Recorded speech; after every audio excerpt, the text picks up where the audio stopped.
Varicose veins తో బాధపడుతున్నారా? భారతదేశంలోనే బెస్ట్ ట్రీట్మెంట్ అందించే ఏకైక హాస్పిటల్ ఏవిస్. నమస్తే అమ్మా. నమస్తే అమ్మా. అమ్మ, దేవుడు ఉన్నాడు మనకు తెలుసు, కానీ కనిపిస్తాడా? కనిపిస్తే ఎట్లా కనిపిస్తాడు? ఎవరు కనిపిస్తాడు? కొందరికే కనిపిస్తాడు.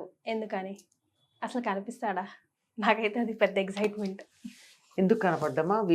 వివేకానందుడు వెళ్ళి రామకృష్ణ పరమహంసని అడిగాడు, మీరు దేవుణ్ణి చూసారా అని. చూశాను అన్నాడు. అన్నాడు. నిన్ను ఎంత స్పష్టంగా చూశానో నేను దేవుణ్ణి అంత స్పష్టంగా చూస్తున్నాను అని చెప్పాడు. చూస్తున్నాను అని చెప్పాడు. అంటే దేవుడు అన్నవాడు ఎక్కడో సనాతన ధర్మాన్ని అనుసరించి దేవుడు ఎక్కడో ఒక రూపం ధరించి మనకు అందని పైలోకాల్లో లేడు. ఆయన పైలోకంలో పరలోకంలో ఏం లేడు, మన లోకంలోనే ఉన్నాడు, మనతోనే ఉన్నాడు, మన రూపంలోనే ఉన్నాడు. నేనే దైవాన్ని, నేను దైవాన్ని కాదని ఎవరు చెప్తారండి? నా లోపల ఉన్నటువంటి జీవాత్మ పరమాత్మ యొక్క అంశ కనుక దేవుడి యొక్క అంశని. నేనెంత దేవుడి అంశనో నువ్వు కూడా అంతే దేవుడి అంశ, అతను కూడా అంతే దేవుడి అంశ, ఇతను కూడా అంతే దేవుడి అంశ. ప్రపంచంలో ఉండేటటువంటి సర్వజీవులు భగవంతుడి అంశలు అన్న భావన నా మనసులో నాటుకున్నప్పుడు నిరంతరం నేను దైవాన్ని చూస్తూనే ఉంటా. దైవాన్ని చూడడానికి మనం పెట్టుకోవాల్సిన కళ్ళజోడు వేరే ఉంది. సూక్ష్మజీవుల్ని చూడడానికి మైక్రోస్కోప్ ఎలా అవసరమో దైవాన్ని చూడడానికి పెట్టుకునేటటువంటి కళ్ళజోడు ఏమిటి అంటే భగవంతుడు సర్వవ్యాపి, సర్వాంతర్యామి, సర్వులలోనూ ఉన్నాడు, ఆమ్నిపోటెంట్, ఆమ్నిప్రెజెంట్ అండ్ ఆమ్నీసియంట్ అని చెప్తారు ఆంగ్లంలో. అట్లాంటి వాడిని చూడడానికి ఎక్కడికో ఎందుకు వెళ్ళాలి మరి? అంత సింపుల్ థింగ్ మైండ్కి ఎందుకమ్మా ఎక్కదు అసలు ఎవరికి కూడాను? Simple things are very difficult to digest. Simple అనేటప్పటికీ దాని మీద విలువ లేకుండా పోతుంది. దాన్ని మీరు కాంప్లికేట్ చేసి చెప్పండి. ఇదే విషయాన్ని నేను ఒక గంట ఉపన్యాసంలో పురాణాల్లో నుంచి, ఇతిహాసాల్లో నుంచి, ఉపనిషత్తుల్లో నుంచి, బైబిల్లో నుంచి, ఖురాన్లో నుంచి చక్కని ఉదాహరణలు తీసుకుని టెక్నికల్ పదాలు వాడి నేను మిమ్మల్ని కన్ఫ్యూజ్ చేసేస్తే అబ్బా ఎంత బాగా చెప్పారండి అంటారు.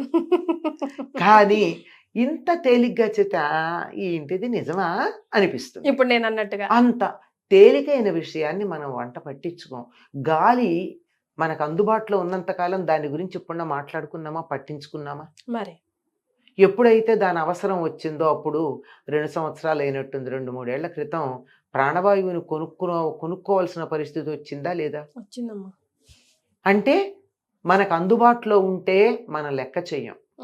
భగవంతుడు ఎంత అందుబాటులో ఉన్నాడంటే మనం లెక్క చేయనంత అందుబాటులో ఉన్నాడు. ఖురాన్లో ఒక మాట చెప్తాడు, నా జుగులార్ వీన్ నాకు ఎంత దగ్గరలో ఉందో దేవుడు నాకు అంత దగ్గరగా ఉన్నాడు అని. జుగులార్ వీన్ అంటే ఇది చాలా తేలిగ్గా చెయ్యిలా అనంగానే అందేదేమిటి మనకి?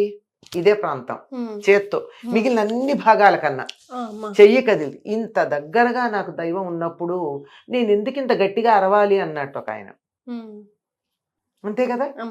ఇంత దగ్గరలో మనకి భగవంతుడు ఉన్నాడు, నా లోపల ఉన్నాడు, నా వెలుపల ఉన్నాడు. రోజు మంత్రపుష్పం చెప్పేప్పుడు అంతర్బహిశ్చ తత్సర్వం వ్యాప్య నారాయణ స్థితః అని చెప్తున్నాం. అంతః లోపల, బయట అంతా వ్యాపించినటువంటి ఆ భగవత్ తత్వం సమస్తంలో ఉంది కదా అని రోజు గుర్తు చేసుకుంటున్నాం. అక్కడ చదివేసి బయటకు వచ్చి ఒకళ్ళతో ఒకళ్ళు దెబ్బలాడుకుంటున్నాం. ఎందుకు అక్కడ చదవడం? ఆ మాత్రం అర్థం చేసుకోకుండా చదివిన చదువులు వ్యర్థం.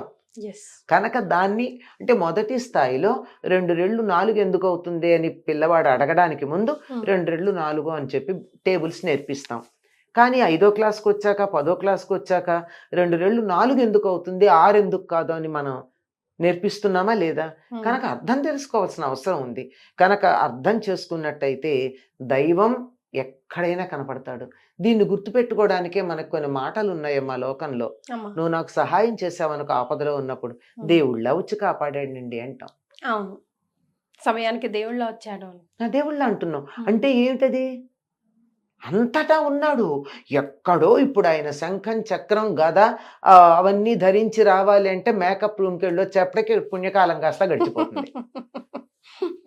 లేదా ఒంటి నిండా పాములు ధరించి, డమరుకం ధరించి, త్రిశూలం పట్టుకుని నందిని ఎక్కి నెమ్మదిగా రావాలంటే ఆలస్యం అవుతుంది. ఒక సింబాలిక్. అవి కూడా అవేమీ మామూలుగా మనం అనుకున్న ఒక దేవ, అన్ని ప్రతీకలు. ఆయన ఎందుకు నందిని వాహనంగా చేసుకున్నాడు, త్రిశూలాన్ని చేతిలో ఎందుకు పట్టుకున్నట్టు మనం పిక్చరైజ్ చేసామన్నది సింబాలిక్గా ఎక్కడ ఎలా ఆయన్ని చూడాలి అన్నదాన్ని చెప్పడానికి సింబల్సే తప్ప వేరేవేమీ కాదు. కనుక దైవం సర్వాంతర్యామి, సమస్తంలోనూ ఉన్నాడు. వాడు చెప్తాడే ఎక్కడ పడితే అక్కడ ఉన్నాడు, నువ్వు పట్టుకోవాలంతే. సర్వోపగతుండు విష్ణుడు అని చెప్తాడు కదా. ఇందుగలడు అందులేడను సందేహము వలదు చక్రి సర్వోపగతుండు. ఎందెందు ఇక్కడ అండర్లైన్, వెదికి చూచిన అందందే కలడు. ఇక్కడ దేవుడు ఉన్నాడా అని నువ్వు వెతికితే నీకు కనపడతాడు.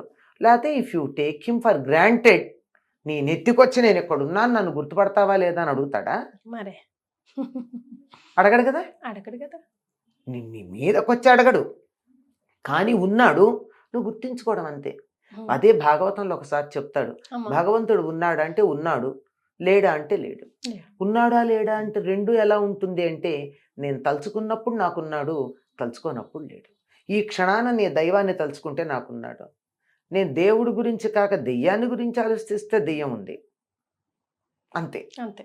కనుక దేవుడు ఉన్నాడు అని మనకి తెలియాలంటే, దేవుడిని అనుభూతి చెందాలంటే తలుచుకో. తలుచుకున్నప్పుడల్లా నీ వెంటున్నాడు, నీ దగ్గరే ఉన్నాడు, నీ రూపంలోనే ఉన్నాడు, నీ ఎదుటి వాళ్ళ రూపంలో ఉన్నాడు, ఆఖరికి వస్తువుల రూపంలో కూడా ఉన్నాడు. మనకి అవసరానికి నిజంగా భగవంతుని మీద నమ్మకం ఉండి, నాకు ఈ ఆపద వచ్చింది ఏం చేస్తావని అడిగితే ఎదుట ఉన్న వస్తువే మీకు దాని నుంచి ఒక సూచన ఇవ్వగలరు, మనుషులు వచ్చి సహాయమే చేయగలరు. కనుక భగవంతుడు ఉన్నాడు అన్నది ఎట్లా చూడాలంటే, మనం అనుకునేటటువంటి రూపాలన్నీ మనం కల్పించుకున్నవి. ఆయన నామ రూప అతీతుడు, ఆయనకి నామం లేదు, రూపం లేదు. ఆ రెండు లేకపోవడంలో ఉన్న సౌలభ్యం ఏమిటంటే, ఏ రూపంలో అయినా రావచ్చు. ఉదాహరణకి ఇంత చపాతీ పిండి కలిపాం, ఇంత ఇంత ఇంత గోల్గప్పాలు చేయొచ్చు, ఇంత పూరీలు చెయ్యొచ్చు, ఇంత రొట్టెలు చేయొచ్చు, లేదా పిల్లలు పక్కన కూర్చుంటే బొమ్మలు కూడా చేయొచ్చు. మరి ఒక రూపంలో ఫిక్స్ అయిపోయి వేయించిన తర్వాత, ఒక చిన్న ఉండగా చేసి వేయించిన తర్వాత దాని రూపం మార్చగలవా? మార్చలేం. కనుక ఆయన నామ రూపాలకు కట్టుబడడు. నామం రూపం లేవని కాదు, నువ్వు ఏ రూపంలో అడిగితే ఆ రూపంలో వస్తాడు, ఏ నామంతో పిలిస్తే ఆ నామానికి పలుకుతాడు. కానీ ఆయన వీటికి చెందడు. చూసే దృక్పథం, కోణం, చూడాలన్న ఆశ, నువ్వు ఏ రూపంలో చూడాలనుకుంటే ఆ రూపంలో కనపడతాడు. ఇప్పుడు శివభక్తులకేమో ప్రాణం పోయేటప్పుడు యమదూతలు శివకింకరుల్లా కనపడతారు, విష్ణు భక్తులకేమో విష్ణుకింకరుల్లా కనపడతారు. ఎవరో అడిగారు, మరి క్రిస్టియన్స్కి ఎట్లా కనపడతారండి అంటే, వాళ్ళు ఎలా తలుచుకుంటే అట్లా కనపడతారు. వాళ్ళేమో పాపం వాళ్ళ లెక్క ప్రకారం జడ్జిమెంట్ డేకి వెయిట్ చేయాలి కనుక అక్కడికి తీసుకెళ్లే భటుల్లాగా కనపడతారు. అంటే అదంతా మనం ఏర్పాటు చేసుకున్న రూపాలే కానీ అక్కడ తత్వం ఒకటే. మనం ఏమనుకుంటే మన మనస్సులో ఏ రూపానికి ఫిక్స్ అయ్యామో ఆ రూపంలో కనపడతారు అంతే. ఆ రూపాలు మనం ఫిక్స్ చేసుకున్నవి. భగవంతుడికి ఏ రూపం లేదు కనుక ఏ రూపంలో అయినా రాగలరు. చాలా సంతోషం అమ్మా, ధన్యవాదాలు.